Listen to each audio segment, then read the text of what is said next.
Mr. Mayor, it's time. I'd like to call this special meeting to order. Roll call, please. Mayor Don Hewitt, Here. Mayor Pro Tempore Margaret Morales, Councilmember Mitch Lindemann, Here. Councilmember Daniel Acosta, Councilmember Ray Shelton, Present. Councilmember Michael Valdenegro, Present. Councilmember Jose Grijalva, Here. City Manager Ana Urquijo, present. City Attorney Tina Venucci, present. City Treasurer Luis Pedrosa. Present. Thank you, Mr. Mayor. For the record, Councilmember Daniel Acosta is excused or may be in charge. Great, thank you. Item number 3, persons wishing to address the council in writing or verbally on any item not on the agenda. Do we have anybody this time? We do not, Mr. Mayor. Thank you. Item 4, presentation, discussion by Native Networks on telecommunications roadmap study.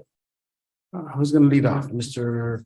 I will lead off, Mayor, members of the council, thank you.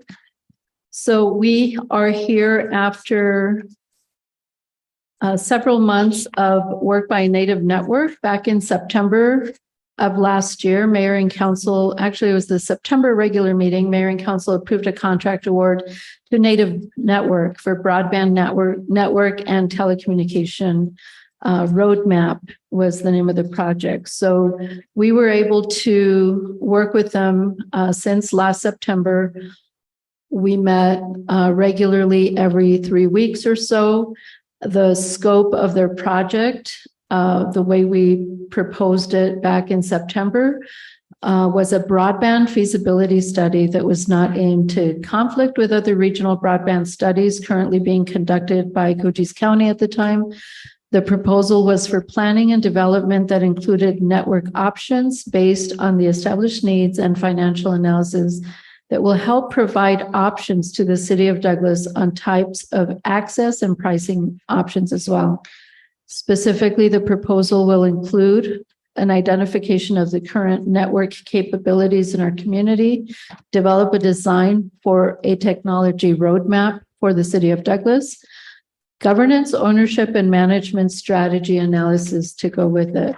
It also helps us create a business model and provides financial analysis to create a phased implementation plan for a technology roadmap for deployment and compiling of that technology roadmap. So it's been a great process. And here we have today Mr. Andy Metcalf and Rebecca Carter from Native Network. They met with many stakeholders in the community, some of which are here today, and those that were not able to join us, we will make sure to get the information back to them.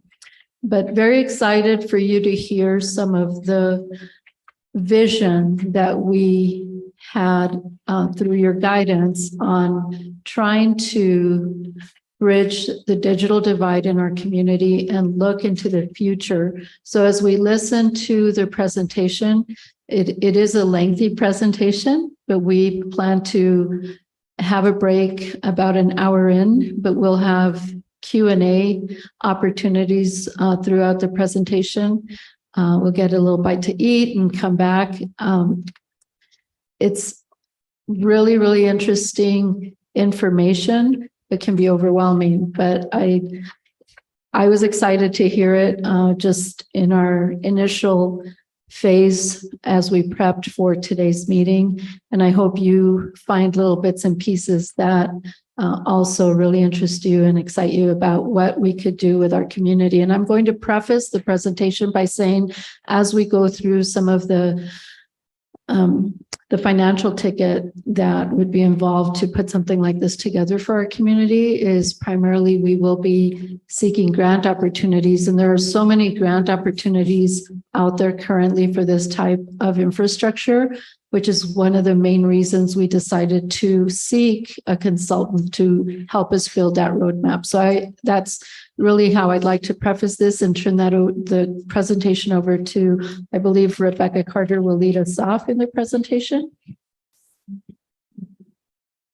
Well, thank you for having us today. We are very excited to kind of bring this out to a larger group. It's something that we have spent a lot of time preparing, and what you don't see behind the scenes is all of the research. And we know a lot about Douglas now, which is very exciting. Probably not as much as each of you do, but we have gleaned through some stakeholder interviews, about 40 of them. Andy and I actually were here together and learned really a lot about your city and how much people are invested in the success of the city and the longevity and all of the sustainable things that you're hoping to do to keep Douglas thriving. And so that's really the heart of this roadmap, is just commending you all and Anna and her team for the vision that was set forth in approving this roadmap project, because this is the first step in moving forward to a more sustainable and thriving future for generations to come. And I know that was echoed in the stakeholder interviews as well, that is something that people are thinking about, and having, their children be beneficiaries of the things that are happening in Douglas now, grandchildren. So it's very exciting. And I really do just want to say thank you so much for the opportunity to work on this project as our company's Native Network. And I'll go in a little more detail just quickly about our background, but I will show you kind of where we're going in the presentation to start with, so you can prepare yourself and know when you'll get a break, which is always helpful. So we'll start with the project context and then the project overview, and then we'll have an opportunity for some questions.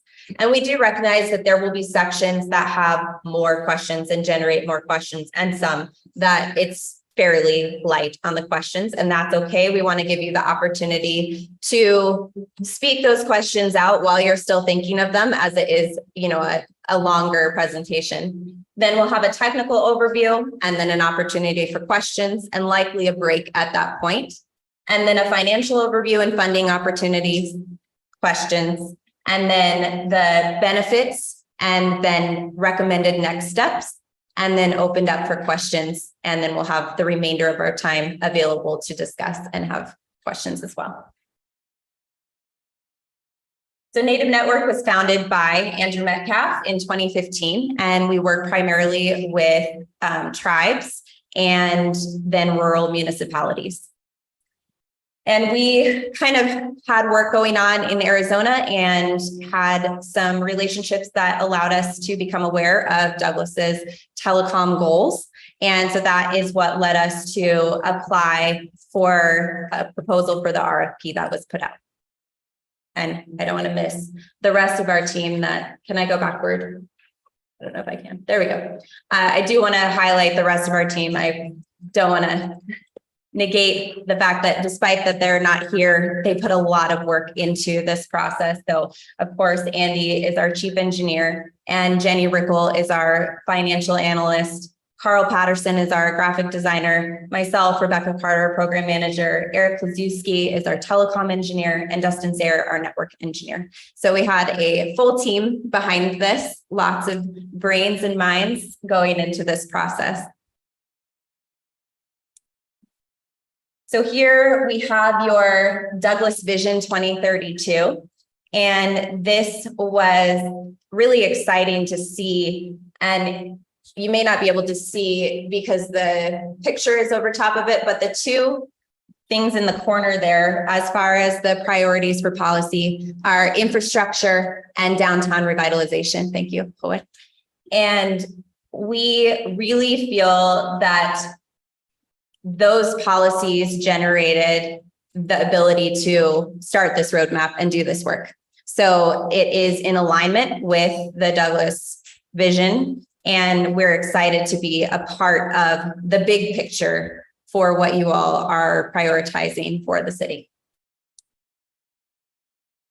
So the goal of this roadmap, because the actual document is over 150 pages long, it is quite extensive, and we understand that. So our goal, both with that and with this presentation, is to really make sure that you all have the information that you need and the components that you need in order to develop a smart city plan that you personalize the plan of attack, so to speak, for this roadmap that we have laid out, not as, people that are leaders in Douglas, but as independent consultants. We've laid out what we think our recommendations for you are, and you all get to take this information and decide what you think is best and the way you think it should be addressed for your city. And so there's a lot of detail in there because those are the pieces that you need in order to make those decisions. And so it's not meant to be something that you read through and it's all in one and you go, okay, here you go. This is exactly what we do. That would be lovely because it is wonderful and the recommendations are thorough and great. But we also understand there's grant funding that needs to come through. You have timing for different things. You have other projects going on. And we want this to be something that you can take the pieces of what we've presented and incorporate them as they make sense and as funding becomes available. So that smart city plan is really your way of strategizing these pieces that we're presenting to you. So those will come later in our recommendations, but really that plan is your unique version of this information set up in a way that you all feel like is feasible for your community. So the thing that we always need to address, you'll hear us talking about smart cities. Because this is a telecommunications roadmap. We start with some infrastructure, and broadband obviously was the real core of this project. But a lot of the things that it enables are smart city items. So a smart city means different things to different people. If we talk to everyone in this room, everyone would probably have a different idea of what a smart city looks like. And if you look at examples of other, especially smaller rural cities, what it looks like to each of them is different because people take on different pieces of this process in different ways. But the real core of a smart city is using digital technology and data-driven solutions, and that technology often enables that data to be more readily available and to be digested and used more easily to improve life quality and sustainability and optimize resource management. So you're looking at efficiencies, using resources well that you already have, and then making decisions based on data that's generated and easily accessible. So the key characteristics for smart cities are infrastructure, connectivity, data-driven decision-making, sustainable development, and citizen engagement and participation, all of which we address in the full telecom roadmap, and we will touch on most of those today. So in your packet here, if you go about 3/4 of the way back, you have a whole bunch of foldouts, but each of the graphics that you see, you have, so you can actually see them and actually read them, and they fold out in the back of your packet there. And this is one of them that I was very excited to see a little more close up because it is very difficult to read all of the details. And the purpose for providing this one, if it comes, make sure you can see where it's at though. After the map, before the maps. It's in there. There we go. So it's, I think, the second fold out. Yes, second fold out. And this, I really feel like it captures the essence of what we're trying to accomplish today in this presentation is to get you thinking and help you to think creatively about what it might look like to implement different items for the city on top of the core infrastructure. Looks like most of you were able to find it. So these are just ideas of different ways cities can be connected in a smart city, different sensors that are used, different kind of pieces of the puzzle that you can choose to employ or not. But one key phrase that's at the top of the page is the Internet of Things. And so the Internet of Things refers to infrastructure that has the ability to sense surrounding stimuli, so it's often utilizes sensors, and to communicate with other devices and people, and then to draw on the computing and storage power of the cloud. So storing information remotely in the cloud. And so you can see a lot of different ideas of ways this can be done. The ones that I would love to just highlight, because we're going to touch on them a little bit more later, are the waste and wastewater monitoring. That's number 2. You have waste management sensors, number 6. You have the surveillance cameras, number 4. And obviously, we love the broadband infrastructure, number 17, is really the core that makes everything work.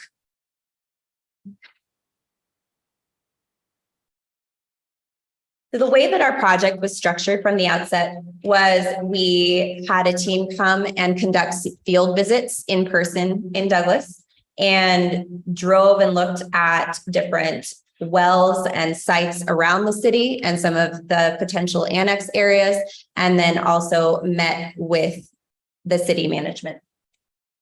Then Andy and I came down and conducted about 40 stakeholder interviews over 2 separate days.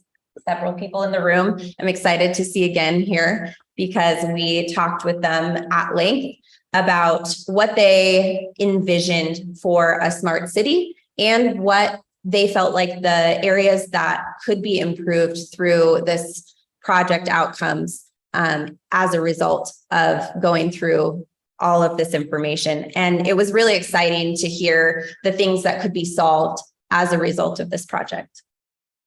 Then we completed a lot of data collection. So that included getting a lot of information about what was currently being done in the city, reading through all of the documentation that the city team provided us, which we were, I feel like, constantly asking for more so that we could make sure we had as well-rounded of an understanding as possible for what was going on in Douglas, that current state of what was really happening.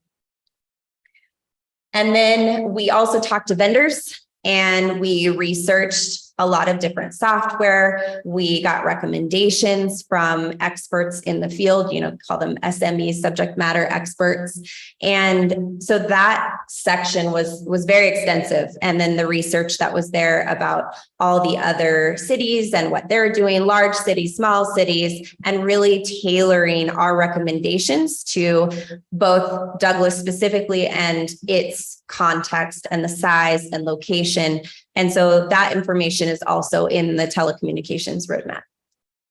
So the next part was data analysis and engineering design. So we have an infrastructure network design, and then we have smart city applications. There are hundreds of them, but we have recommended the ones that we felt like solved different challenges that were presented either through our research or through the stakeholder interviews.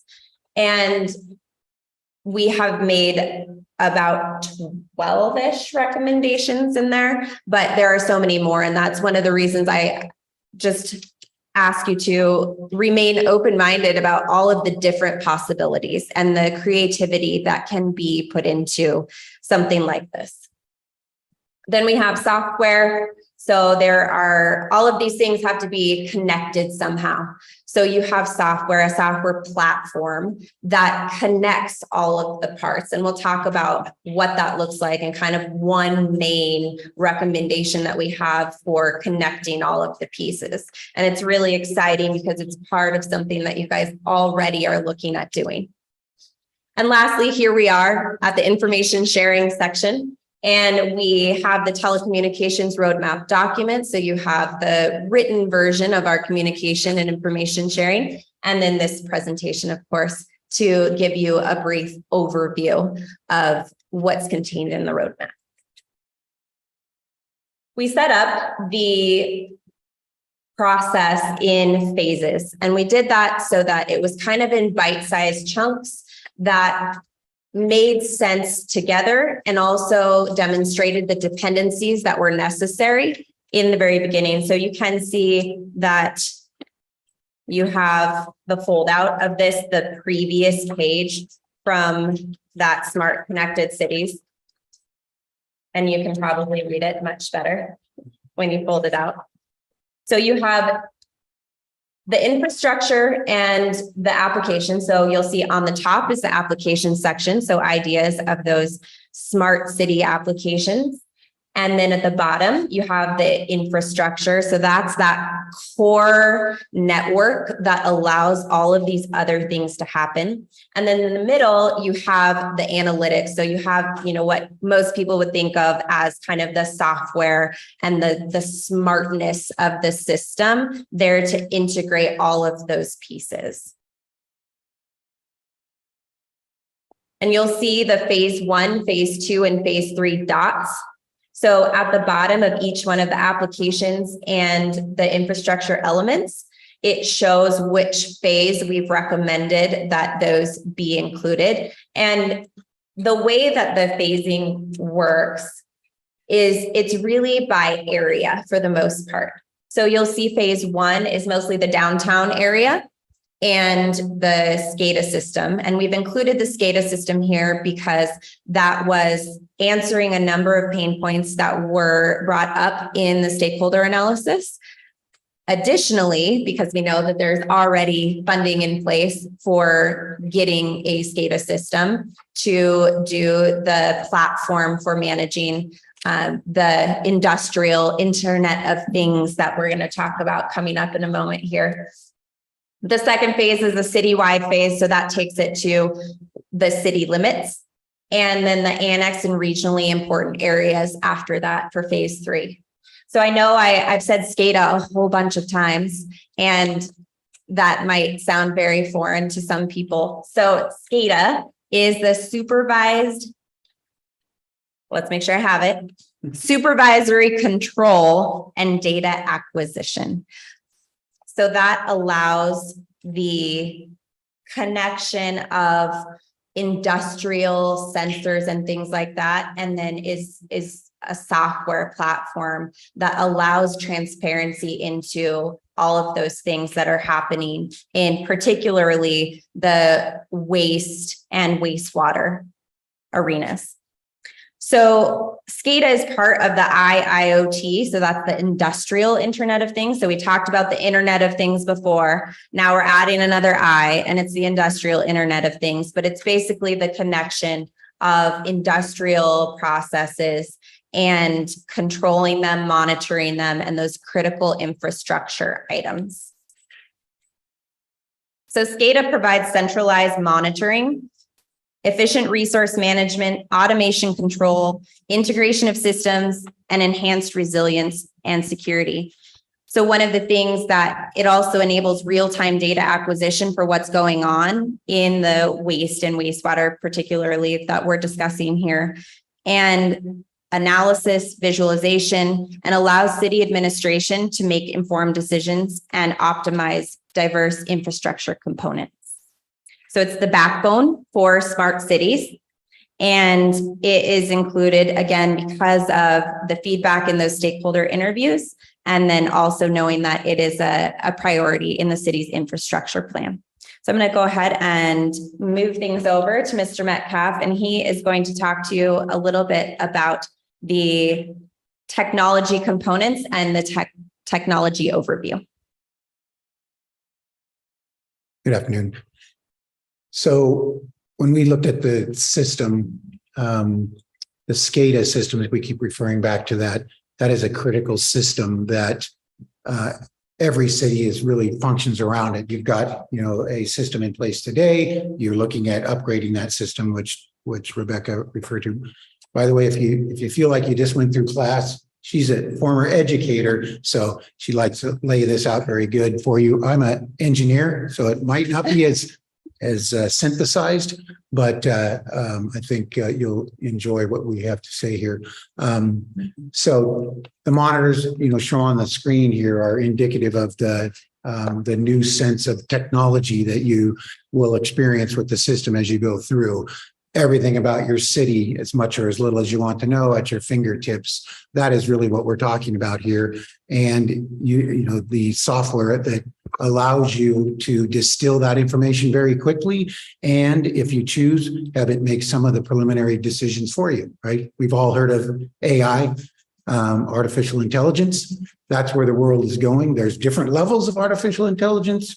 You know, it's not always robots taking over the world, but it's very powerful functionality that can make lots of decisions that you would normally make on a daily basis, but it can do about 1 million of them per second, right? So it's thinking about what's going on and making the decisions based on inputs that you have determined through the course of programming this system with the help of engineers and software developers. So a little bit more about SCADA. The system that we're looking at, so there was a system that the original funding was based around. We looked at that system, and it was probably 2, maybe almost 3 years old, and the pricing has been changing a lot since that, and the comprehensive capabilities of the system has been changing. So that which was funded at one point has been slowly creeping up in price over the course of the last 2 to 3 years. So we looked at that system and said, what will a system based on today's capabilities look like? So there is one major standout in the SCADA world for smart city, and that is Schneider Electric. Sounds like a strange name, but they're really the force of all the devices that all of this technology center around. They also own the software, Aviva software, which works with their system and with others. And that allows the intelligence to be integrated. So what we based our network design around was these core systems. They're available through multiple VARs, so we felt like we were justified in singling out the top system.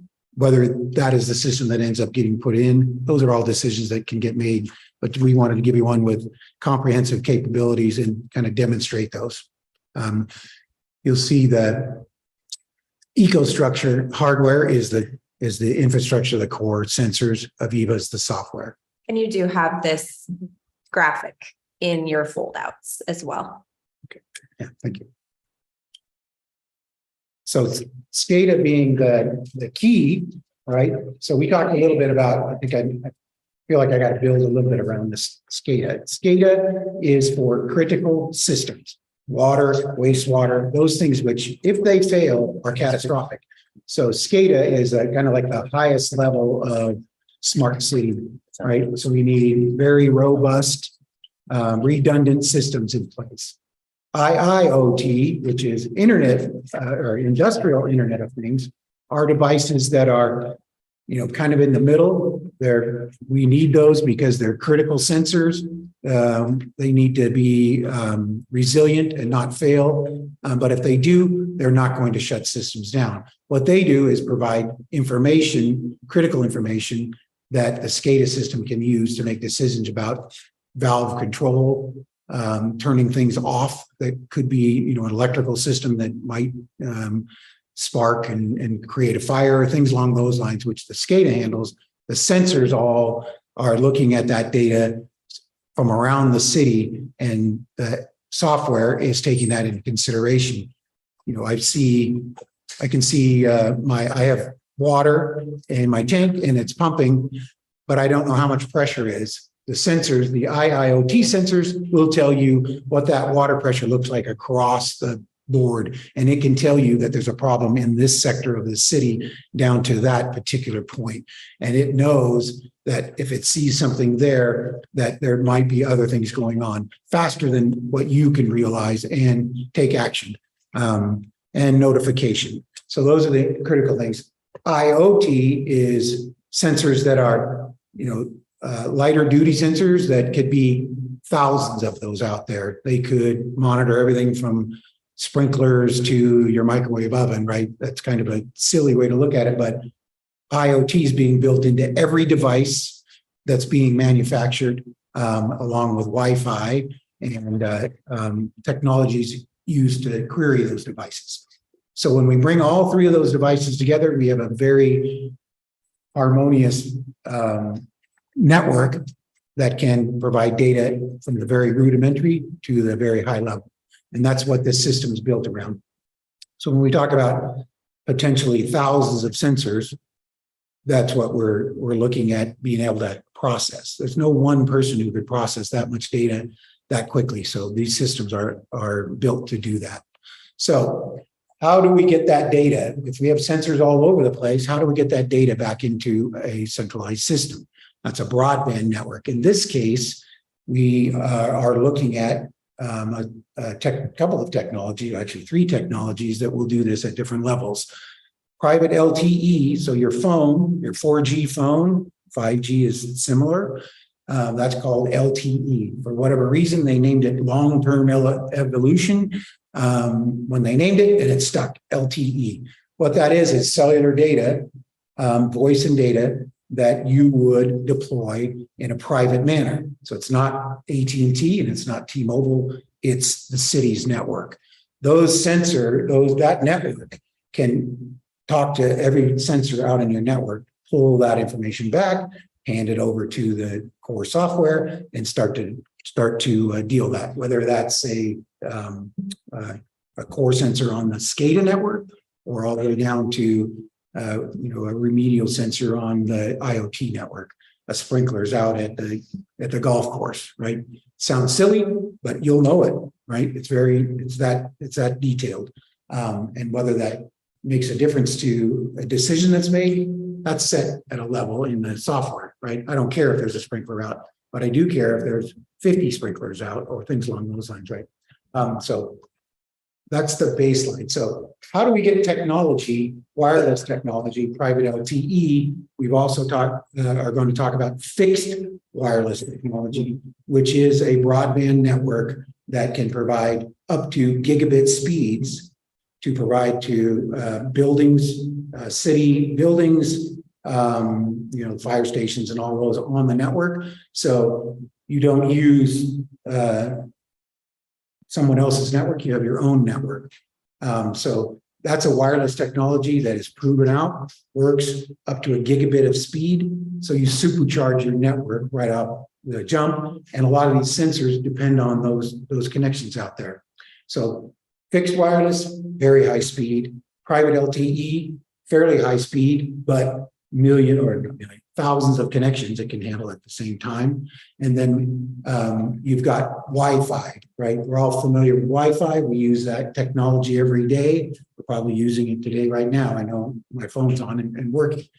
So Wi-Fi, we have 2 versions of Wi-Fi. Public Wi-Fi, facing the public. They can access the network driven by these connections, and private Wi-Fi, which is city-owned, controlled for your folks that are out there that need access to that network.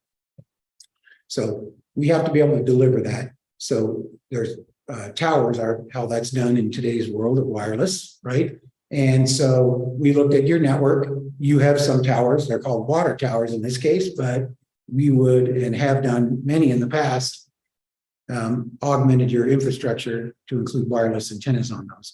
It's lower cost than building infrastructure. So we looked at starting with the water towers that you've got, and then continuing on in further phases to build additional towers to provide more dense signal as we grow out. So remember, we had phase 1 was kind of the core. Phase 2 is the city limits. Phase 3 is the regional network, extending all the way out to the new border crossing, the college, up north to the fairgrounds and beyond. So that's how this lays out in phases. So as we want to build further, we build additional towers and we push that network out. So these towers we're talking about here, we give you an example of what a new tower would look like, a monopole. This is typical construction. A shelter at the base. That shelter can be leased out to others. There's space in the compound to add additional folks. So we looked at how do you create revenue if you're building this network? How do we create revenue along with the technology we need so that we can create sustainability as we go along, right? Using grant funding to build it, we still got to be sustainable as we grow out the network. We do that by leasing tower space, leasing space on the water towers, leasing space in the compounds, and then the third leg of this wheel, actually, is the smart ones, is fiber optic network. I don't know if we have a slide for fiber too. So what connects the towers is fiber optic network, right? So we build fiber network. You've got some fiber today. We did the analysis on that. It's not adequate to feed everything. So there is going to be some construction that's required to continue to build out these towers. And through all three phases, the plan is about a 10-year plan. It could be compressed depending on how funding comes, but it's a 10-year plan that builds out, and there's fiber being constructed as we go out into the different phases over time. And that fiber is also a leasable infrastructure, along with primarily the conduit that fiber runs through. So again, constructing your network, creating a revenue component for sustainability. This is the smart pole. We looked at G Avenue, and we have the smart pole is really the anchor for a downtown and any populated area, and you'll see them in your documents throughout the report, where we talked about putting in these smart poles. Here's an example of a smart pole. It doesn't have to look exactly like this. There's many versions. But the idea is that it does a lot of things, right? Lighting is one, smart lighting. So, controlling the cost over time of the power required. They're LED lights. But these poles are built to add technology to, from the ground up, EV charging systems, lease space for your own Wi-Fi and for cellular carriers to come in. When carriers want to build out the network, they need to be more dense, especially in a 5G environment where the cell sites have to be closer. These towers that we're recommending you put in can handle that, those new smaller 5G sites. And so again, a revenue opportunity to lease that space, connectivity through the fiber optic and conduit spaces. So these are really a critical space, and they look really cool in a downtown corridor and wherever you would deploy them. We've got them sprinkled around. I don't remember the total. I think it's 28, if I remember, 28 locations around the city. And because of the requirement for Wi-Fi, this is a great place to launch your Wi-Fi for your parks, recreation areas, fairgrounds, things like that, where you need those technologies. So imagine an EV charging station, a cell tower. They're capable of doing everything from marketing on a digital billboards, which we'll talk about in a minute here, smaller ones for targeted marketing. There's touch panels built in for anything you want. There's call boxes for emergency services, really that they enable a lot of technology to be available. So that's a little mock-up we did. Probably running over.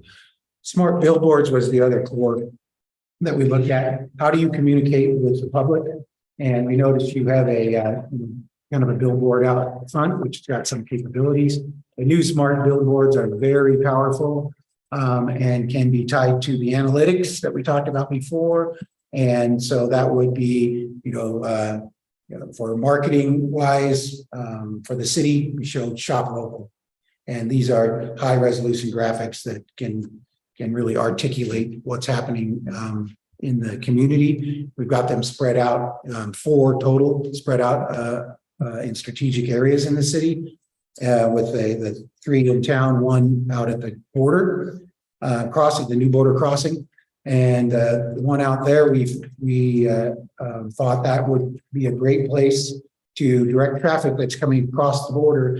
How do you find the city of Douglas to drive more traffic through? So directionalization, what's going on in the city? You don't want to miss this.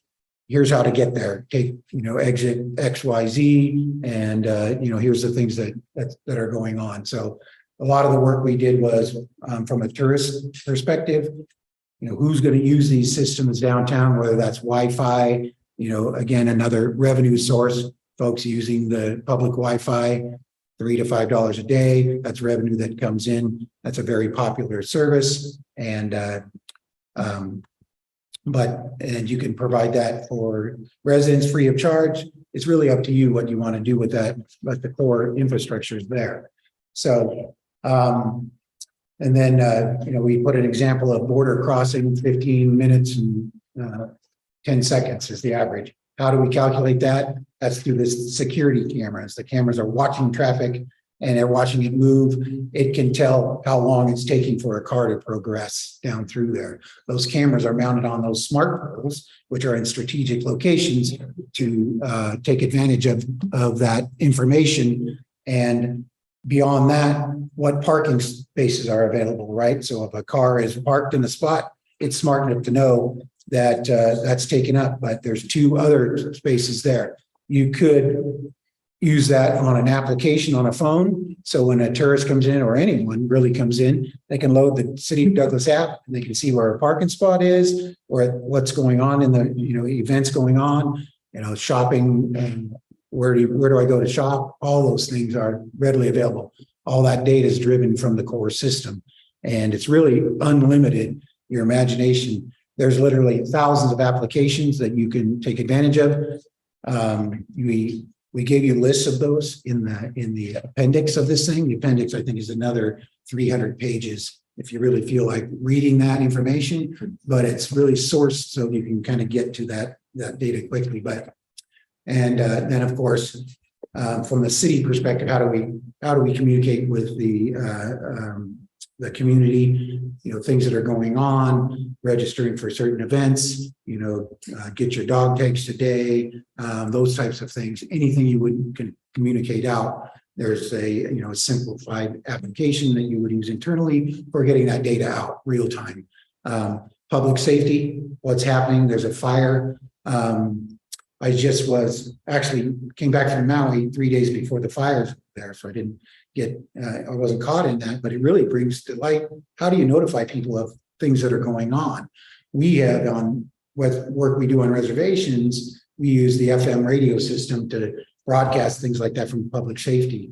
That's certainly an opportunity here. We didn't investigate low power FM, but this is a great way to do it, right? There's a storm warning coming. There's a fire, here, stay out of the area. Those things can be communicated real time. And we know that information because the sensors at the fire department, police department, all those ties coming back into the system. So I just want to add that one of the things that came up in the stakeholder interviews was, what do? You're talking about all of this technology, but what about all the people that either can't or don't want to participate in technology? How are they benefiting from this project? And we felt like the smart billboards is a perfect example of how you're really providing that information equity for people to see these and don't have to access any technology on their own. And so it really answered that question for us as one of the ways that, you can really benefit the community, even for people who don't want to interact with technology on their own, whether computer or phone or anything like that. So it's a really powerful kind of multi-opportunity item that, Anna, I think, said it felt like it was really exciting. And so we did go ahead and include this. When we go over the financials, you'll see that this is included at the beginning so that these are in place right away. And I did notice we are going to go over one more slide, but if you've been a teacher at all, when you've been talking too long, and I didn't give you guys the question time that I promised. So after the next slide, we'll give you your first question time. And so if you're holding anxiously on to any questions, it'll be just one more slide away. All right, thanks, Rebecca. So smart charging, we talked a little bit about that. There's approximately $400 billion coming down to electrify the grid across the country. So this is a great opportunity. I think you guys are on a list for Arizona for some funding coming down. There's much more opportunities with the current administration saying that there won't be any internal combustion cars being sold after 2035. That means we need a lot of charging stations, not all at home. They're going to be out and around, out and about. So how do we do that? So the SCADA system that we talked about can manage multiple of these EV devices, EV charging devices. It's a revenue opportunity, just like a gas station. It's all done remotely. You don't need anybody there to do it. And it doesn't compete with others looking to do the same thing. They'll all work together. You could manage their systems. They could be standalone. It doesn't matter. But you have the infrastructure in place to take advantage of that. So one of the things we looked at was potentially, allowing somebody to own the EV charger on your smartphone. They use you to manage it, but they, get their name on it or a sponsorship or something along those lines, which is really the value of, other folks putting in these systems around from a retail standpoint. But they're not going to put it enough. You're going to need many more. So these, there's 2 per smart pole. They can be augmented to include up to 8, I think, around there. There's only so much room for cars around these things, right? And then, of course, it doesn't interfere with Tesla coming in and doing their thing or whatever. There's plenty of need there. So we showed you some pictures of what that looks like, and those are exciting. I don't particularly think EV charging is very exciting, but we threw in some good pictures for it. So Yeah, and I think one of the things that, you can take a look at those types of items and also recognize that sometimes it's symbolic as much as it is anything else. People see EV charging, there's definitely groups of people who see that as a commitment to sustainability and, environmental resource management. And so having that as a part of the city, you're looking at tourism and things like that. First of all, you're getting people who need to charge their cars to stop and take time in the city to charge their cars. But also you're demonstrating that commitment to those that are moving in that direction as tourists, as well as demonstrating Douglas's commitment to sustainability and environmental consciousness and all of those things. So just a kind of another perspective on some of these items as you're looking through them. So I'm going to give you your chance for some burning questions. If you want to talk about an actual question or anything that you think sounds exciting, we would love to hear any of that in this time. Anyone? Yes, Mr. Lindeman, please. Well, so far I'm enamored with your presentation, but a couple of, layperson questions come up. I represented a lot of retirees, a lot of elderly. Many of them don't even have a laptop. You don't have anything. You might have a phone. So I'm wondering, how can we include these people? And with all of this, they still are active. Yeah. Another question I was thinking, does this integrate, all the entities that are here? We've got schools, we've got clinics, we've got hospitals. How do we integrate that and be a total smart city? Yep, those are great questions. So let's start with the elderly. So there's a couple ways. Most people have phones now, smartphones. So the Wi-Fi systems, the private LTE system, those can work. You can have both your system and their current system, AT&T, on it. So you could provide that service to them. Medical alert, right? So the monitors in their homes are run off the network. You can offset that cost. That's a medical service, right? Because the network's there. These are low cost devices that, there's many of them that can sit in the home, but the real expensive part of that system is the connectivity, right? You've got capability and capacity on the system that we're looking at to do, thousands of those devices without even, working the system too hard. So that's one thing. The billboards for elderly are great, right? They can see what's going on. Their smartphones, their applications. We can you can design simplified applications, right? I know, looking at it, it can be very busy, right, and confusing, right? But an application with big buttons on there, right? What do I want to do today? That kind of information can be provided as well. One thing we did with a couple of the Indian tribes we worked with was for their elderly was they had a panic button that they could hit on their phone, which would call the local 911 center, and so they could dispatch folks out to the office or get to the right location, right? So that would give them high detail of what's happening there, right? So their phone would know all of the information that they need. So a 911 call, all they get is address and and location. In this particular system, they get medic alert, all that information is loaded in there. So hit the button and that happens. So and then they can get warnings on their phone, like storm warnings and things like that that get pushed out, in that manner.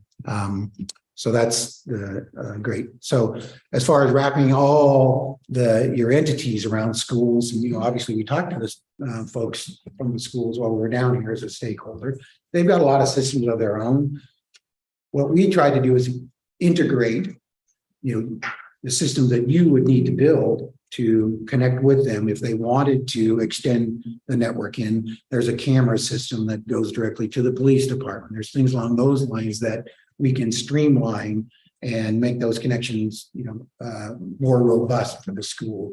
There's, through COVID, we learned that education doesn't always happen in the classroom. How do you get that internet connection out, right? It's a possibility to provide the students with a hotspot that they can take as long as they're within the region.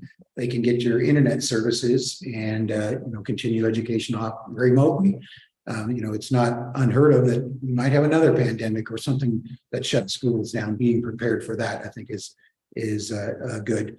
Being able to tie the fire departments and the police systems onto the LTE network, the telephone network, or the data network, real-time data wherever they go within the footprint doesn't prevent them from using systems they already have today to communicate. This is an augment to their system.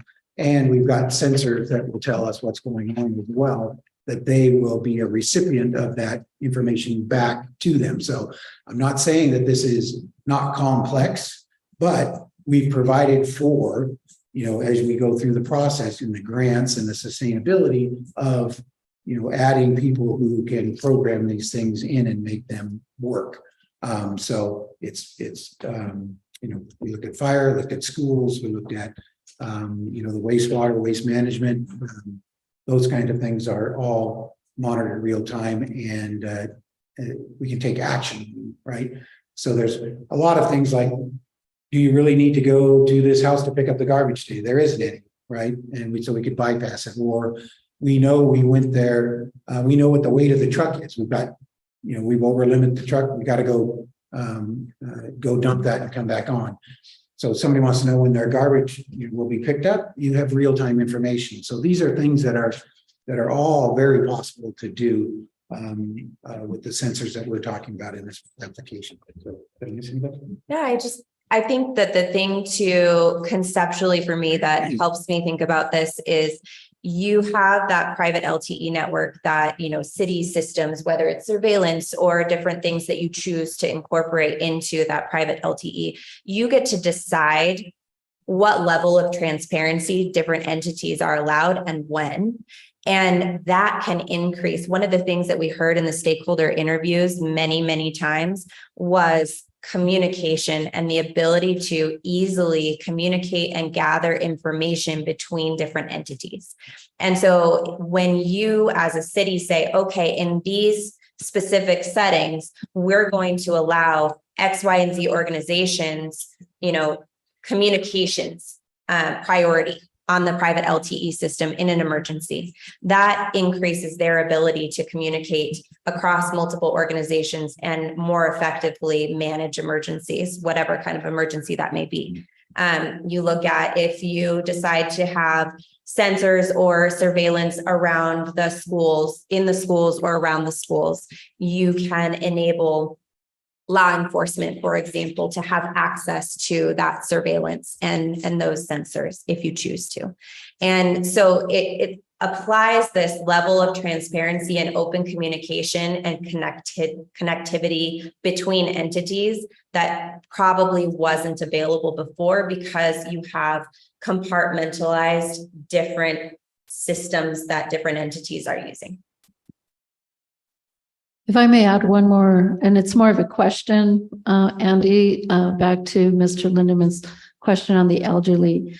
We do have elderly that don't have smartphones. We have many elderly that do use smartphones, but could we essentially program within our own notification systems or alert systems to issue phone calls for, say, an evacuation or a fire in your area, a phone call that is generated to those landlines if we still don't have the smartphones, or you get a phone call that the pickleball court is vacant at 11 and you can call this number to register for your time. So I'm using that as an extreme, just for an example of how you can see that it could be used across the board for different purposes. I'd like to see the full integration of all of the entities. You know, I realize they have their own, you know, and stuff like that, but there's so many cross traffics, you know, like parents taking their kids to school. Is there you know, an obstruction on the way to school, water main break, or yeah. So you've got to have that notification. Mm-hmm. I was also wondering that since we're prone to power outages down here, how is that going to affect? That's a great question. So from a wireless perspective, and I've been doing this for 40 years, we have generators, we have, you know, those things that keep systems running. And so the wireless network, so let me say that private LTE is the equalizer, right? It's like having AT&T do whatever you want them to do, and you control it. And so you give access to whoever you want, and you control that, you know, through a, you know, a fairly straightforward system, right? I don't know if you probably ever had to put the SIM card in your phone, you change your phone, you got to do that. Well, the SIM card is what makes a phone unique to a system. So the SIM card and what's called virtual SIMs, we can have multiple virtual SIMs on a same phone, and they can do two different things. They can be an AT&T phone and a City of Douglas phone if you want them to be, right? So another cost saving potentially is, you know, the cell phones that are used throughout the city could be, you know, primarily on the City of Douglas, and you could negotiate a very low rate when you need to use AT&T.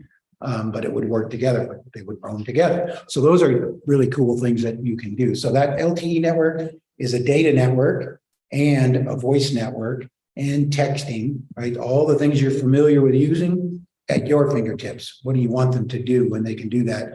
Whether it's a call, I think for the most part, everyone's got a cell phone, but if they don't, it's very easy to ring a landline, right? And pick up the phone and say, you know, there's a fire in your area. There's all those things that Anna talked about. And we have done that in the past with systems, you know, the alert systems that go off. That usually big cities have these systems in place already, right? Something's going on. So there's a small scale version of that can be ported over and work just the same.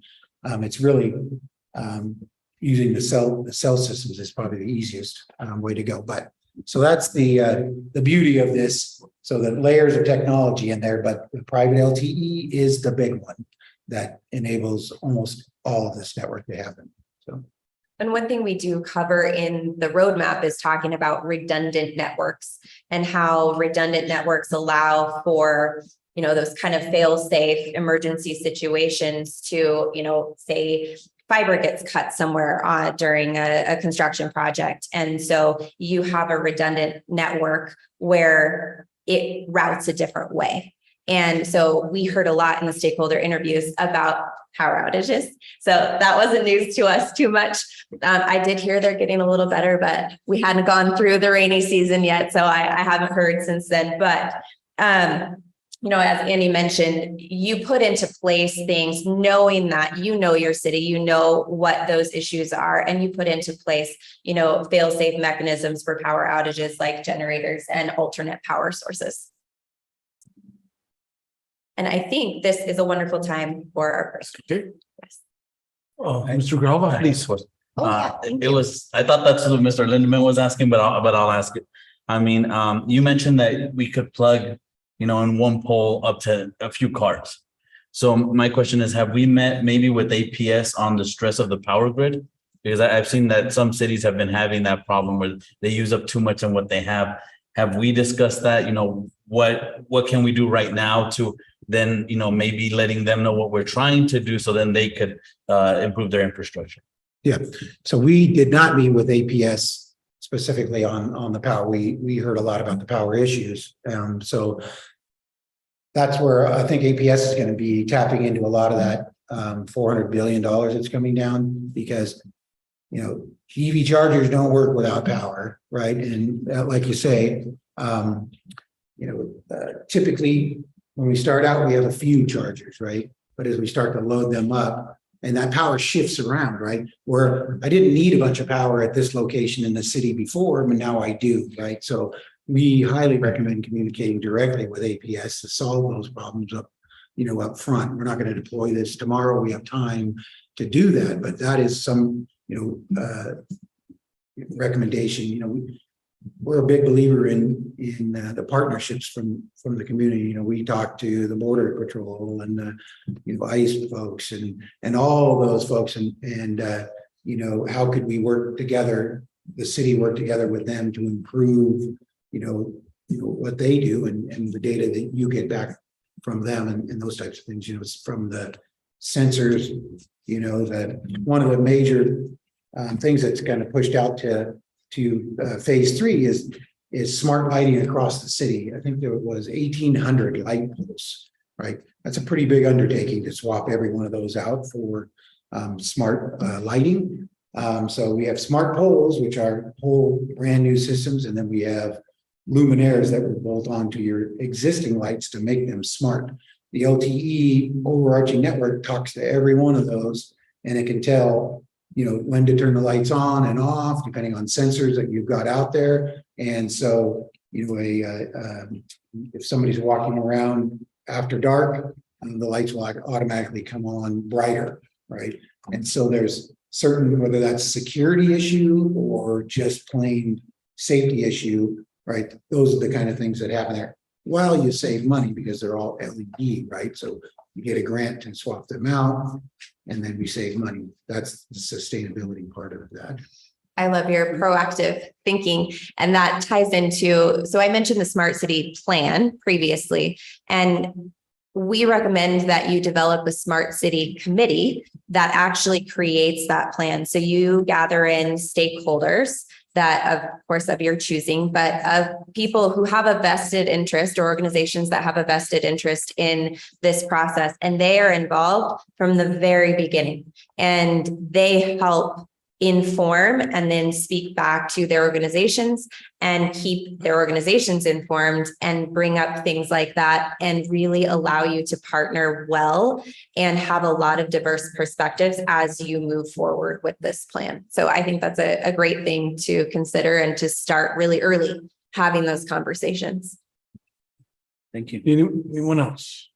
Before we, Mayor, Mr. Bolanegro, please. I just want to know if these costs, are they fixed or in the theory, let's say we go from phase 1 to phase 2, are we going to see increases because of demand or because of costs, overruns and things like that? I just want to know, because right now I'm looking at 21 million for all 3 phases.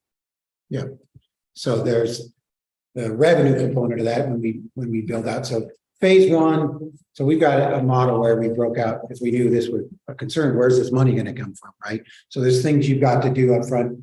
You've got some money already set aside for the SCADA system, which is your brains, your core, right?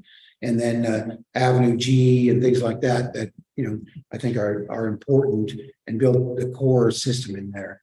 And then we're generating revenue. We're trying to offset any of those costs, right? We lease facilities out. We lease a carrier. Will potentially lease, between $1,800 and $3,500 a month for a particular cell tower. We generate that revenue. We have the grants fund all the capital. So that's not the concern really. And the model is flexible enough so you don't have to build everything at once.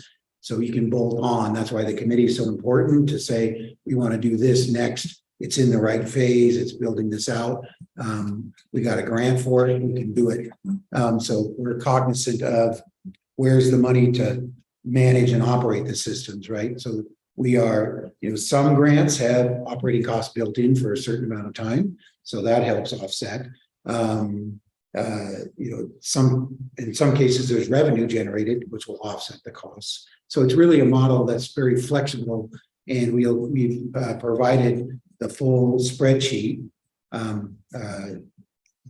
tracker to be able to modify those and say, we don't want to do this one yet until we get this, or we do. And so we've walked through that with Anna, and we can walk through it with anyone interested on how to manipulate that. So it's a very flexible. That answer your question? I heard you asking two questions. One is this a fixed cost? And we are going to demonstrate a little bit later the way there are a few core pieces that are really, everything else is dependent on those.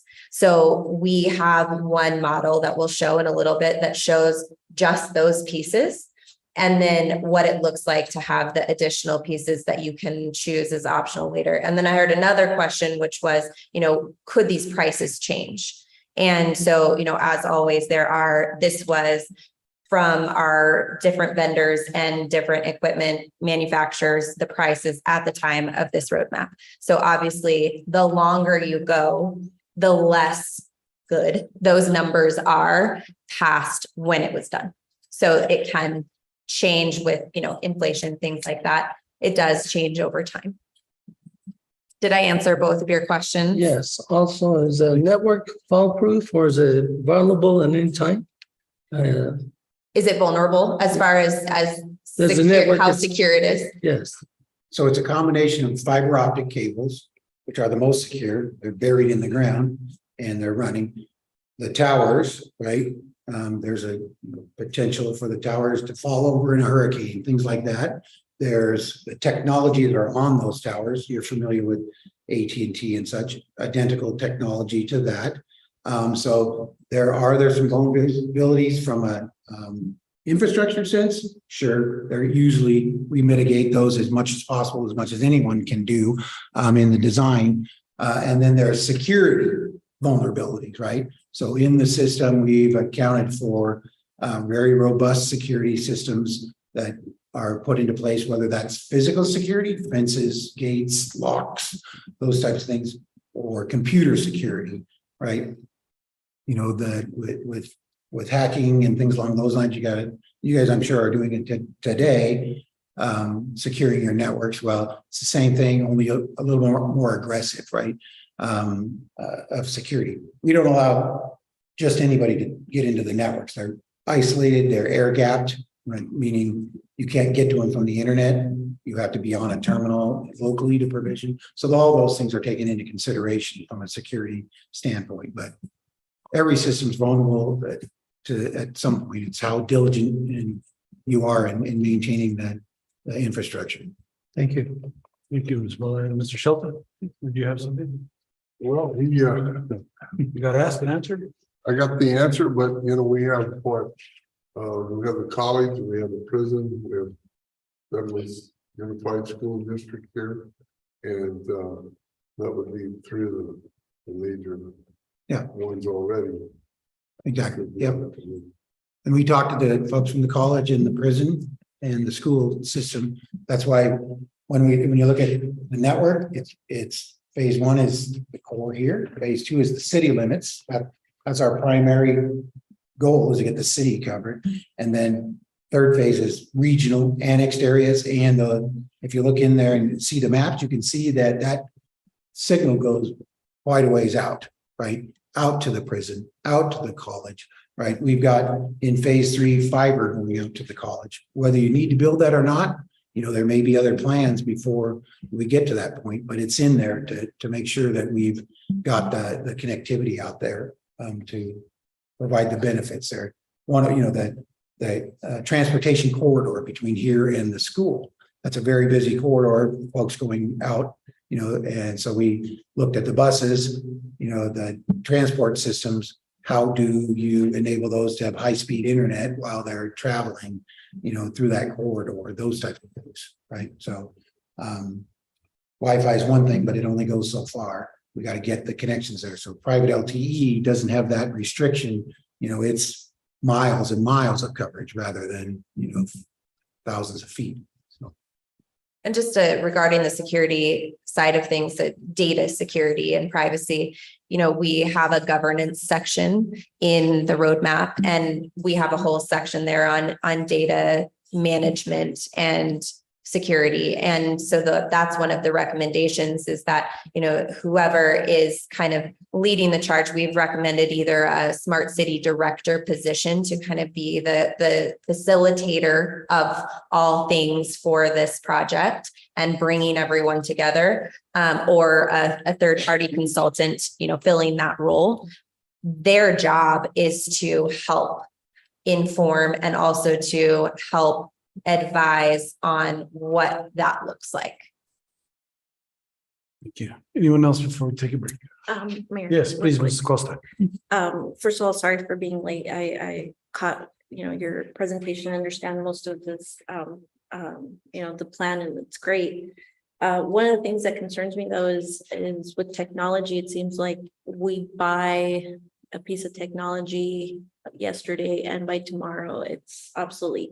So how do we, try to make sure that this plan covers any of those types of upgrades and doesn't leave us kind of behind, any.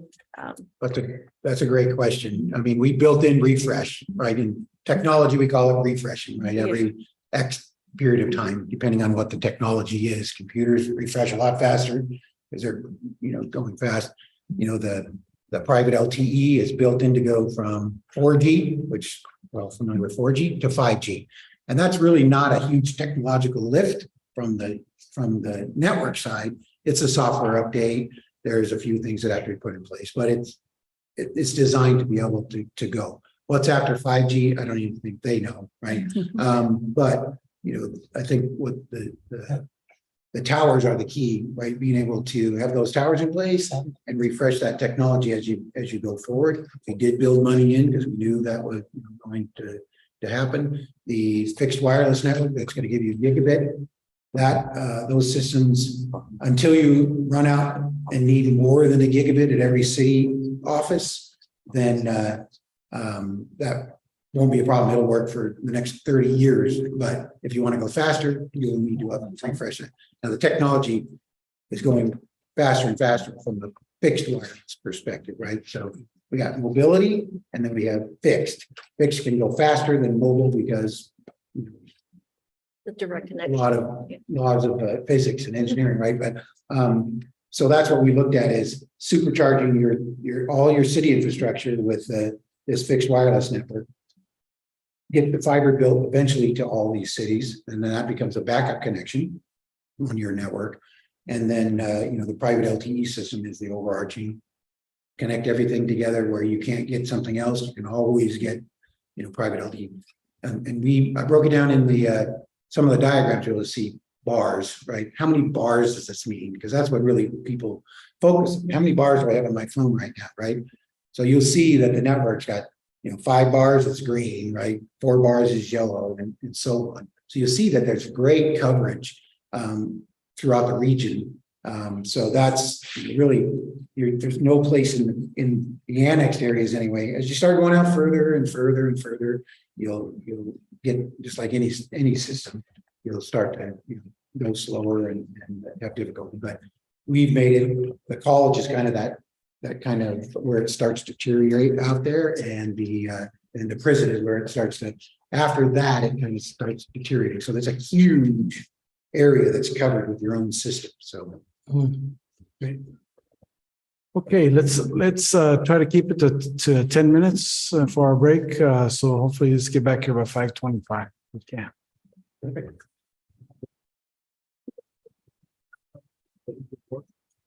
I've been.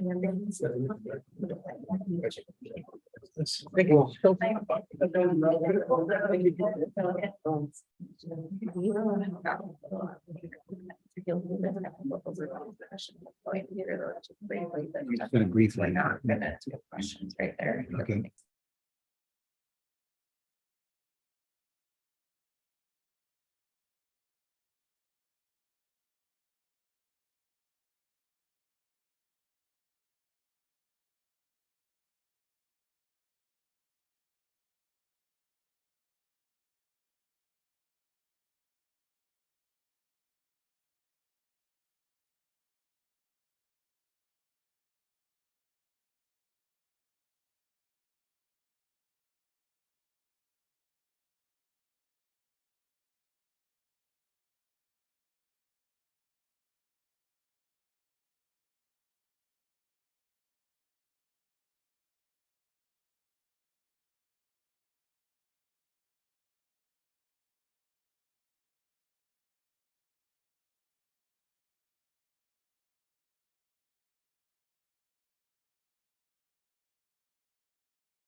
Yeah. But, okay.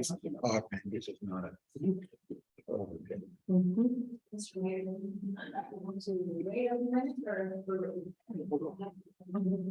like to call this special meeting back in session at 5:36. Please continue.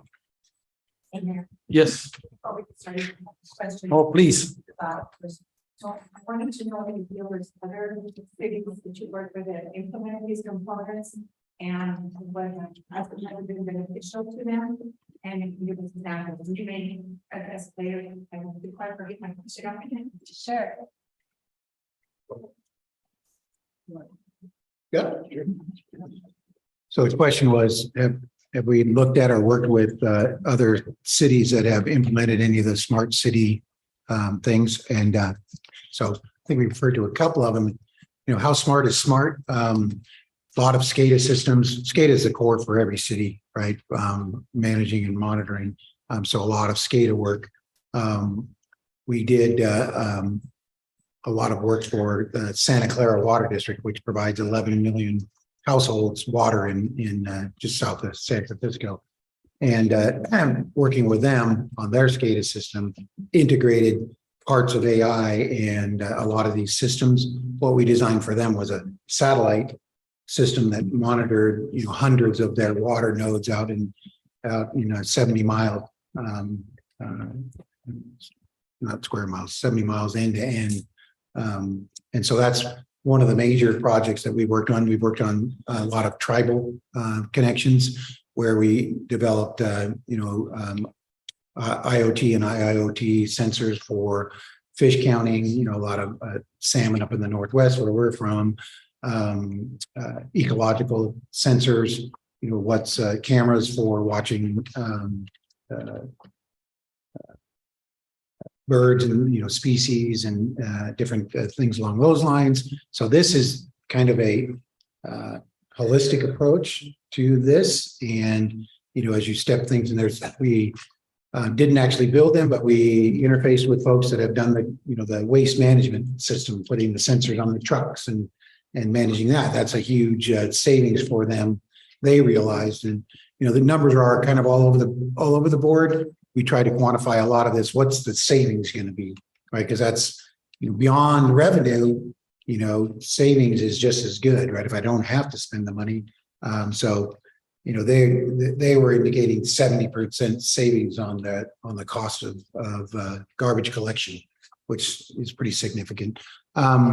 Water management, you know, obviously those types of systems are in place. We've done systems for kind of the dark side, which is the shot monitors, where try to detect where a gunfire is coming from, those types of things. So lots of cities have put in bits and pieces of these things and had, you know, real successes. Where they start to combine a few of these together, right? Which is why this is over a 10-year period. As you start to roll in, these systems are starting to go in fast now. For larger cities are doing this, you know, very deep integrations. So we are pulling that, what they're doing, pulling it down to a more rural market and quantifying and identifying the successes there. So probably that. So we're still, I wouldn't say the bleeding edge of this, right? Which I think probably everybody's like, ooh, you know, but certainly up front on this and getting out in front of it. For you, it's good because you're already investing in that SCADA system. So if you look to the future using our report and say, what can we do for a few more dollars that's going to enable us to save and generate more revenue and provide these services, I think you're going to see that it's definitely well worth the effort. And you'll see that realize those benefits.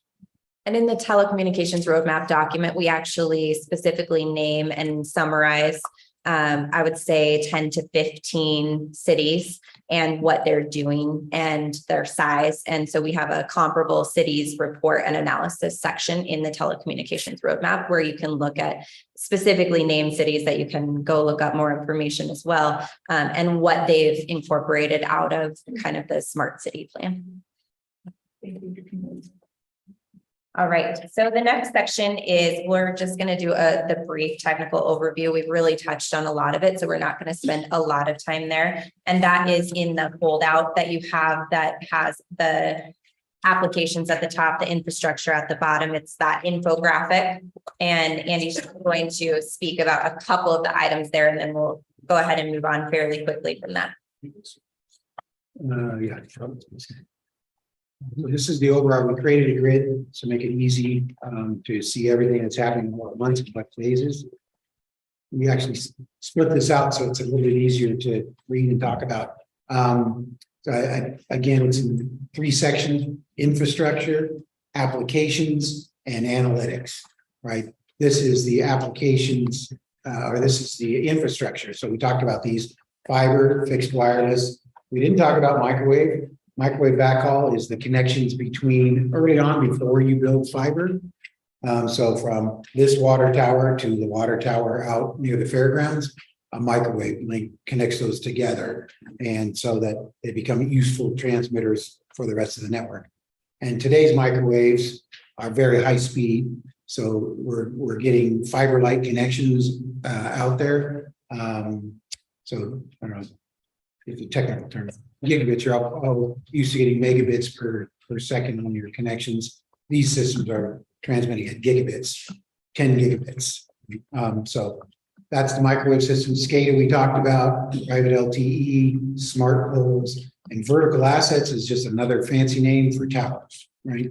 So these are the core infrastructure that you will be adopting as you start to deploy these.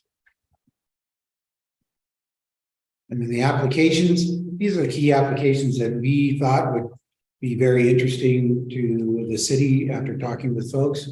Literally hundreds of applications you can use. If you can imagine it, somebody has got a sensor for it, right? So we didn't want to confuse and talk about everything. So we talk about key things here, city surveillance, cameras, however many you want and what you want to use them for. Those cameras are multi-use. We talked about traffic management and monitoring connected to, accident notification, border crossing times, parking slots, all enabled by the cameras. So these are separate applications that utilize that same infrastructure.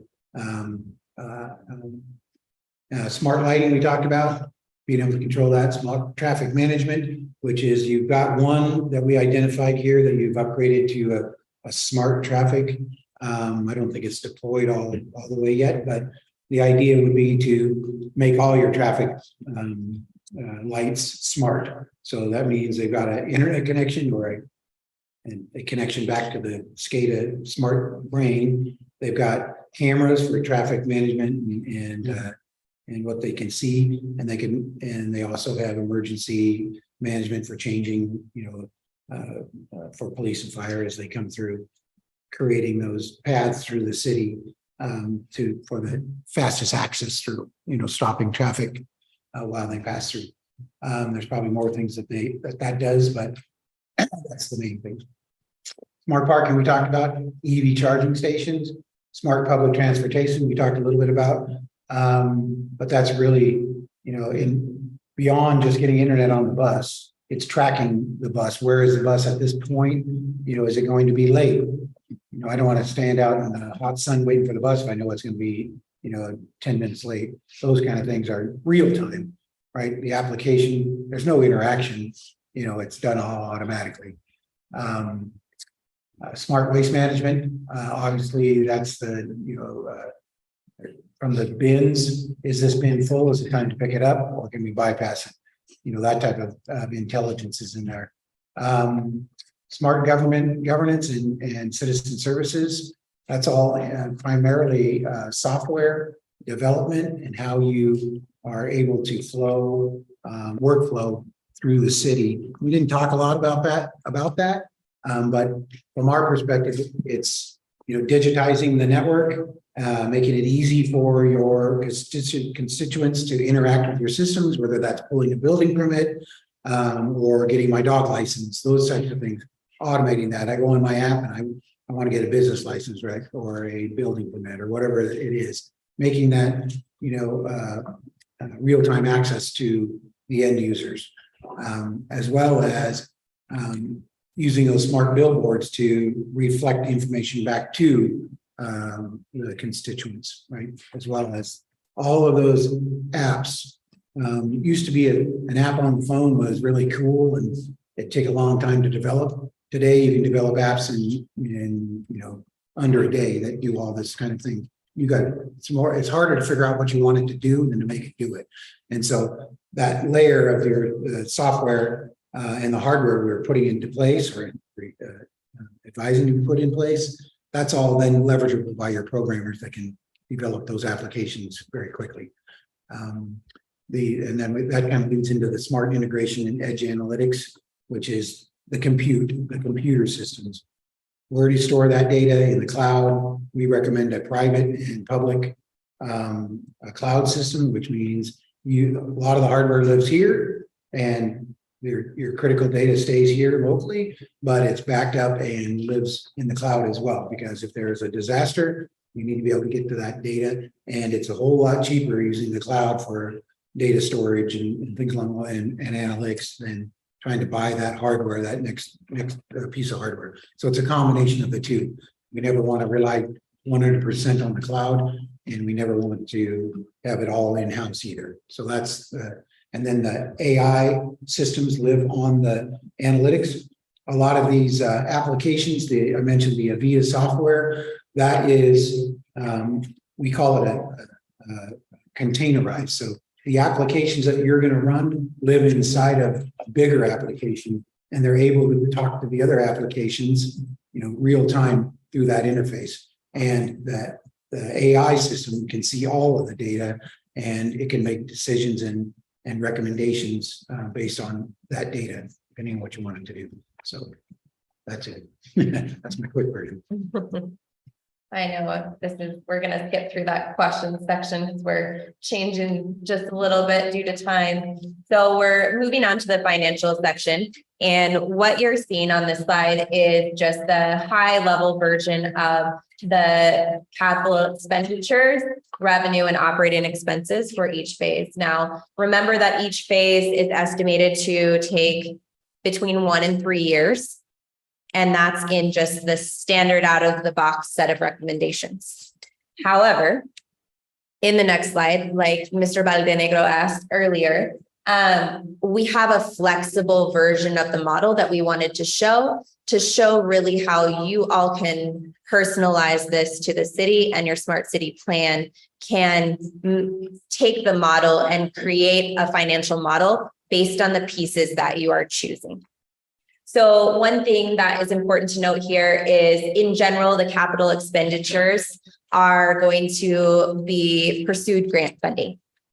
And then if you're looking at after phase 1, you see the net income numbers that are obviously in the red there. So that is based on, again, the out of the box model that we have presented. And that can be changed depending on the decisions that you all make and how long you take for different things and how you decide to, prioritize and complete certain items and not others. You have things that are optional that you can choose to do or not do. The way that you handle the smart city director position is one piece. The staffing piece is how you decide to integrate those. So when you look in the full financial workbook that we provided with the telecom roadmap, you can see where all of these numbers are really coming from. And a lot of these numbers are based on staffing recommendations, some software engineers in-house, and some different things like that. And so those are all decisions that you all can make and change based on your preferences, both for what needs to be accomplished and based on financial choices. So there's just a note at the bottom, going to continue to pursue outside funding sources. You can get allocations, grants, lots of different opportunities, but seeking to balance those additional phases as you move through. Oh, and our financial person really wanted to make sure that I mentioned that as you have more data available and that you are able to better get a picture of the savings that will happen. That's one piece that we didn't have as much information on, was the actual expenses in each area that would end up being cost savings as you go through. And that can help offset some of those items as well. So this is that Smart City Foundation alternative plan that I mentioned previously. And the goal of this plan is just to show the flexibility of the model. So we provided you with the full buffet of options and everything included as we would love it to be included, and the order we would love to see it happen in the picture perfect world with all the funding available to do all the things. However, we know that that is not usually reality, and we know that grant funding can take time. We know that there are different priorities that happen. And so what we've shown here is the foundation year one. That number is really all of the core items. So everything is dependent on that section. So what you have there is the SCADA. So what we did with the SCADA is there's approximately, say, $800,000 plus or minus allocation that is looking to come down already. Yeah. For the SCADA, current SCADA system, that's been a priority, that's already been part of the city's plan. And so we spoke with the original proposal creators, and they said, yeah, there's been some inflation, some different things like that. That number really at this point is higher. And so they said around 1.2 million at this point. So the extra little bit there is to make it smart. But we also recognize that there's already some allocation toward that. And so that isn't just a new amount. That includes some of the pre-allocated money that's already there for you. Then we have the water tower improvements. So that makes it so that those water towers become towers. They get retrofitted to include antennas, and that also gives you opportunities for some revenue if you get other carriers on there, and that can also improve cellular coverage as well. You then have the fiber network. So we prioritize the fiber on G Avenue and in those kind of downtown areas. Number one, because we know that is already a priority area for the city, and it's part of the Douglas Vision 2032. And also that's kind of the core of the city that you start with in our phasing and then branch out from there. And then you have the private LTE. Remember, that is so everything can talk to each other on a secure network. And that enables all of the pieces that you overlay later to be able to function together. Then you have the smart poles. Just mostly those were on the G Avenue area in this particular foundation, so that you start with a small amount. And then they're there if you decide to add on EV charging, billboards, whatever later on, that those are already in place. So one of the things that I think is really important to point out, and we'll talk about it again in the next steps, is that each of these things, because it's already city priorities, can be done in conjunction with current projects. So you're creating more efficiency. If you guys are tearing up the roads for downtown revitalization project on G Avenue, then we recommend that at a minimum, you add the conduit in while the roads are already torn up. So that is a relatively low expense. And that gives you the opportunity to not have to tear up the roads again or do construction to put fiber in later, even if you decide to wait on putting the fiber in. So one thing, that we were talking about over the meal was just that what we really want to show for you is that this allows you to have a comprehensive plan, but you get to put in the pieces of the puzzle as you go, as you can, and as you choose in a way that is most efficient, but it all fits together. And I will mention again later too, but that also helps you secure grant funding. So we did an audit of some of the grants that you all have received and those that have been denied, and some of the feedback on some of the denials. And part of it was that there wasn't a comprehensive plan that showed a commitment to already accomplishing, the bigger picture of whatever the grant was for. So this gives you that structure to be able to submit for grant funding and to be able to say, we're asking for grant funding for this one piece of the puzzle, but we are committed to this whole and have this whole plan already here that we have committed to and invested in. So the last couple of things on here, implementation support. So that is really, we recommend either the smart city director position or a third-party consultant. And their job is to facilitate the smart city committee. And their job is to know all things smart city telecommunications roadmap. And then also to look at all of the grant funding opportunities and start prioritizing those and work with the grant writer to help secure the funding. And also a lot of third party, we have one in particular that we work with that we know, and one huge benefit that they can offer as far as the grant funding goes is that they know what it takes to have a successful application and the pieces that need to be in place. And they help you prioritize the data collection up front so that you're not waiting for grant specific applications to come up to start collecting data or to start looking for that data, but that they know what types of data and what things need to be in place. And so they start helping you put those things into place as you go. And then you're ready for that grant funding when it comes up.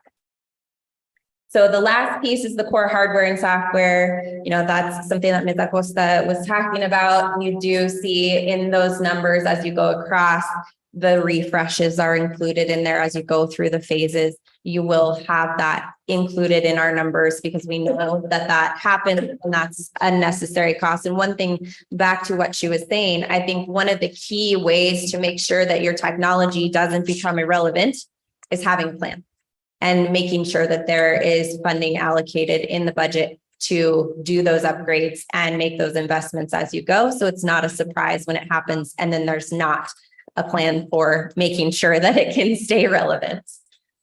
So that's everything in that foundation piece. We say year one, but we only structure it that way so you know that those are the core items that everything else that comes after depends on. However, we do understand that may take 3 years to do that one section. You do pieces of it as you can and as you prioritize things. So we wanted to show the flexibility of the model that you can pull the parts as long as you understand the dependencies and the things that have to happen to enable the other things. You can financial model with our workbook and our numbers that we're providing for you. And you have all the components there, as I mentioned at the very beginning, in order to make educated choices and prioritize things accordingly. This is the revenue opportunities. It's based on, so you've got water tower space. If you build new towers, you've got new tower space, conduit. And I was explaining, so I am not an engineer. And so conduit is basically what houses fiber. And is there anything else that goes in conduit other than fiber? Mostly fiber, power. And so it's basically the casing. And so what it allows you to do then is to have already done the burying of the conduit. You don't have to redo construction. You feed the fiber through the conduit when you're ready to put fiber in. So it's already there waiting for you to feed the fiber. And then you have smart poles. Those are some options later on for revenue. Public Wi-Fi, you can charge visitors for accessing your Wi-Fi. EV charging, and then land leases is one option. If someone else wants to build a tower on your land, that's not one that we recommend, but that is a revenue opportunity there. And we're gonna just, since we're short on time, go through, but this is kind of part of that governance piece. So we're talking about maximizing sustainability and your opportunities for funding. And there are two really key terms, and the specific one is climate resilience, but you hear resilience, and it's really the way that individuals, communities are able to recover from stressors. And those stressors could be natural disasters. They could be, things, all sorts of different things. When you're talking about community resilience, could be economic issues. And it's how you recover and maintain quality of life and well-being for an individual or a community. And the climate resilience obviously is talking specifically about climate related issues. But the reason that these are important is the federal government has prioritized them and then prioritized funding around them. So if you are showing, this is actually a steps to resilience framework that was presented by the federal government in conjunction with a lot of different organizations. But if you start employing a framework like this in your decision-making and in your planning, then you have demonstrated and can call out in your grant funding that this is your process. And it also opens up many opportunities for additional grant funding that are related specifically to climate and community resilience funds. And so infrastructure is part of community resilience because redundant infrastructure allows you to manage emergencies and different major things that happen in the city in a way that allows you to recover faster and in a greater capacity. So this is in your fold out.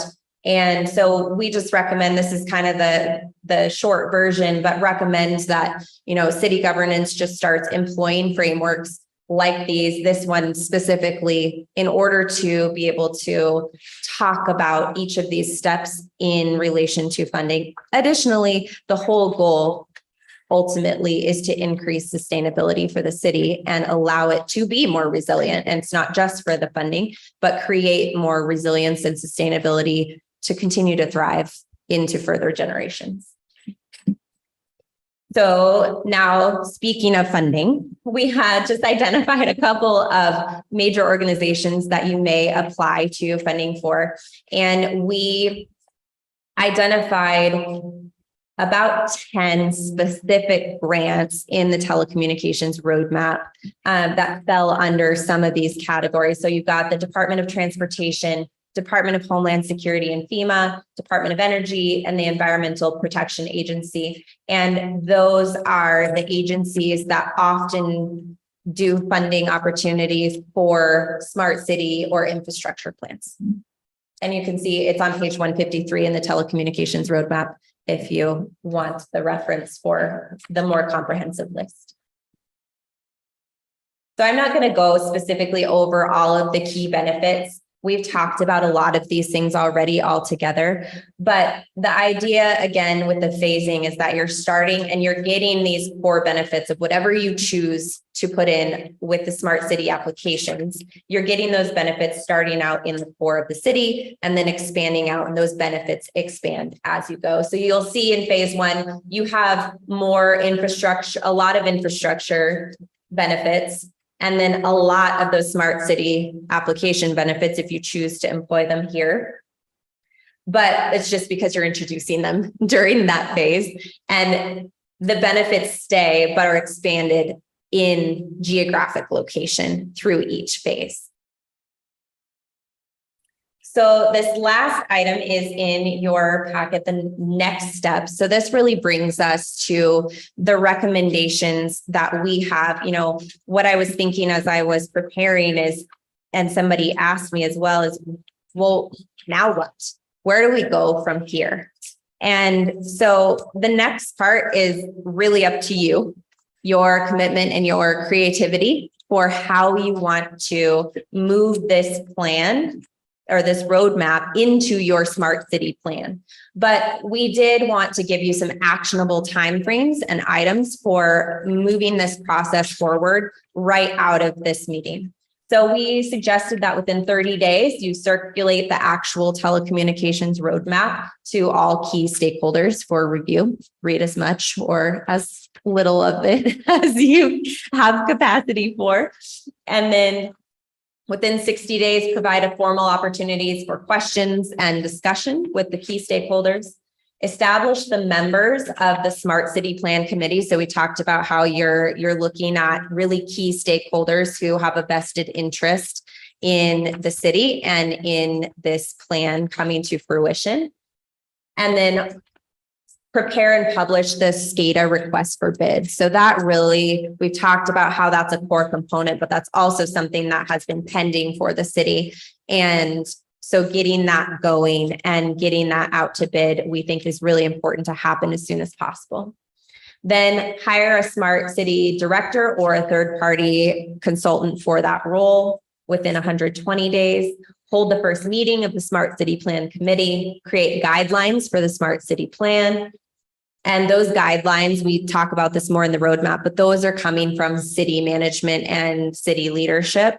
And those are being passed on to the committee because the committee obviously is going to be a variety of stakeholders. Then fully fund the SCADA project because we know that, like we talked about, there is an allocation there, but it's not completely fully funded. And in order to move forward with that implementation, there needs to be full funding there. And when our financial analyst suggested an idea of uncommitted ARPA funds to fund the rest of that. Just an idea, but that's something that we suggest.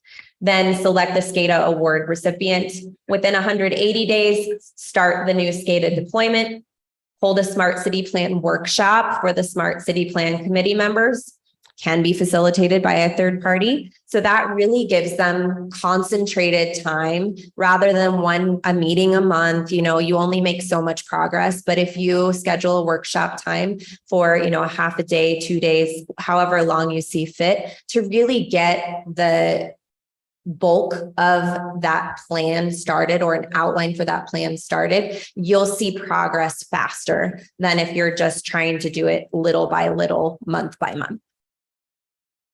Then you map out all current and future city projects in the next 10 years to align with the telecom roadmap. So anything that that's already kind of in the pipeline and looking at how it fits with this roadmap, like we talked about G Avenue, you go, okay, we're going to put the conduit in. This is an existing project and we're going to put this piece in during that project. And these things that are already in the works, going ahead and putting in pieces of the roadmap into those current projects.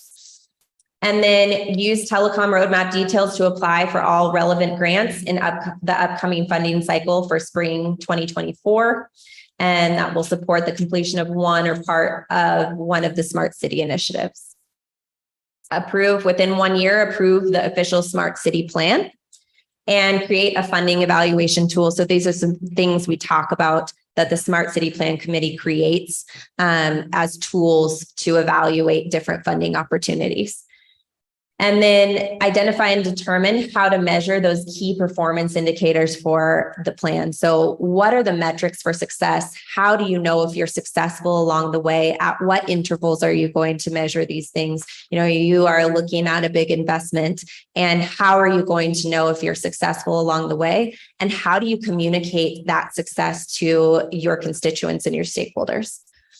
And then integrate these recommendations into city governance and into planning and design for existing projects. And then continue to refresh the funding list and apply for funding opportunities for each strategic priority that's put into your unique unique smart city plan. So that really outlines, the small amount of work that you guys would have in the next year if you follow our recommendations. No, it's all really important work. And we thank you so much for the opportunity to present this. And I hope that it has given you fodder for thought and some excitement for the possibilities and really some thought time that you can devote to looking at how it can benefit your community and ways that you can make it happen, even if it's piece by piece, that it is an achievable goal, even if it takes 20 years instead of 10. So we really thank you for your time and your attention. I know this has been a long meeting, so we appreciate it. Thank you, Andrew and Rebecca, for making that presentation to us. Does the council have any further thoughts or questions? I have one, Mayor. Yes, please, Mr. Grijalva. I know it was mentioned to hire somebody to basically take this over. And I know we have stakeholders, but ultimately that's going to be in the city's budget, operational budget. So from your experiences, how much would something like this, position like this cost a city? Not an average, but maybe a number that you remember for a position like this. So we actually did include a couple of job descriptions. And it really depends on the size of the city, obviously. You're going to have cities that 6 figures is very common in city government. You're going to have places where it's not. But looking at some range around that, I would say $80,000 to $100,000 range, if you're hiring someone to manage the entire project. But you can also incorporate that role into a third-party consultant that could also do other things for the interim to get things in place. Thank you. Thank you. Anyone else? Yes, please, Mrs. Acosta. You mentioned in one of the revenue sources, the land lease. Why is that not recommended? I'm just curious. That's a great question. We recommend that you build towers instead of leasing the land. So if you build towers, revenue opportunities are incremental.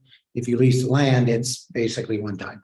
So not that you can't do it, right? That we might not want to have your own tower at that point, but so we try to say, here's where we think the tower should go. And from my experience as an RF engineer, working for the cellular carriers, they're kind of positioned where they would want them as well. And so we'd rather see you get that lot more revenue on a tower that you control and have the access to. We provided a full how to do this leasing of the towers, a package on that. So that's I think we were going to provide some information on. We said, let's just tell you exactly how to do this. So you got the documentations. We created a website for you that you can add to yours that, people interested in leasing your facilities can come in and see all your towers and all that stuff. So we've done it for several other entities. So it was I think that's a great way to go. But land leasing is one of those options. I think there's a lot more opportunities for revenue. I'm not going to purport to say no everything you want to get into, but this opens up a lot of doors. One of the things, though, while I'm thinking about it, is we talked with Cox, who is the cable company here for the most part. They've been funded to do a lot of broadband work, and that work that they're doing complements everything that you're doing. Now you're going to have high-speed internet connections to the homes, fiber-based connections to all the homes in the region.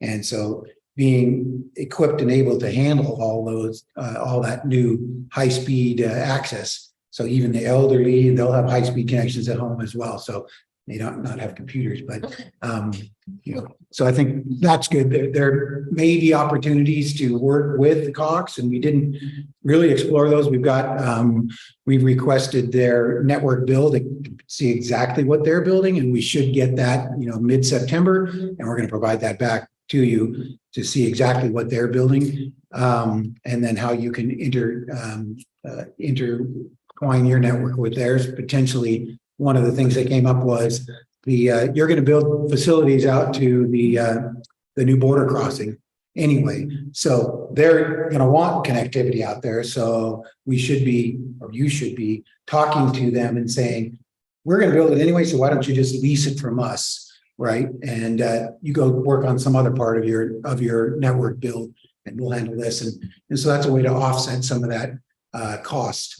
And so common term is indefeasible right to use. You build it, they pay you a lump sum, right, which typically offsets the cost of it, and then they get to use it. But it opens up a lot more capacity for you to sell to others as they come down. So a cellular carrier that might want to put a tower out there or go on your tower out there, you can sell them the connectivity or the conduit space out there. So this is how these revenue opportunities come up. And I stress working with every agency to try and figure out how to reduce your costs and maximize your revenue. Thank you. I'm sorry. Yes. Please, Mr. Costa. I noticed that on this information that we have, this booklet, it's confidential for internal use only. But then within 90 days, you recommend circulating the telecom roadmap is that just for, like it says, key stakeholders, or could that be something that could be potentially published in, our website for people to look over? And So we normally put that on there for your protection. You may not want to release it. We recommend releasing it. There's nothing in there from our standpoint, Okay, but you might want to look at and not release the whole thing or how you. feel things, about okay. it, Right, so. got it. Thank you. Thank you. Anyone else?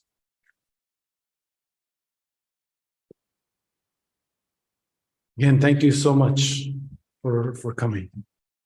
We'll move on. Thank you.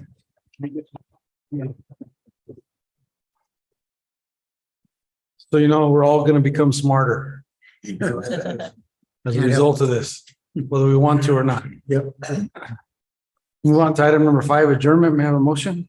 Mayor. Yes, Ms. Morales. Is there a second? Second. Motion by Ms. Morales, second by Mr. Shelton to adjourn. All in favor signify by saying aye. Aye. Any opposed by nay? The ayes have it. We stand adjourned at 6:17. Thank you, guys. Have a great evening.